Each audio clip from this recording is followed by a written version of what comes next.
সম্প্রীতি আনুষ্ঠানিকভাবে প্রকাশ করেছে। এই জন্য আপনাদেরকে আরও একবার ধন্যবাদ জানাচ্ছি। বিগত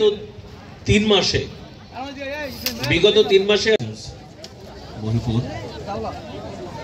সম্মানিত অধ্যক্ষ উপলক্ষে আজকের এই অনুষ্ঠানে আমাদের জনাব মোহাম্মদ রবিউল ইসলাম স্যারকে প্রধান অতিথি বক্তব্য প্রদান।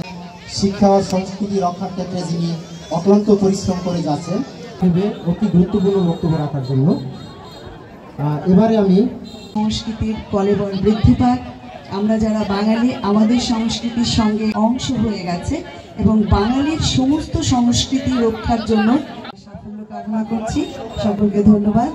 আপনাদের সবার জন্য মুসলমানদের প্রতি রাখাইন সম্প্রদায়ের পক্ষ থেকে যে 1 মিনিট নীরবতার মাধ্যমে মুসলিম হিসেবে আমার সকলের পক্ষ থেকে রাখাইন সম্প্রদায়কে ধন্যবাদ জানাচ্ছি।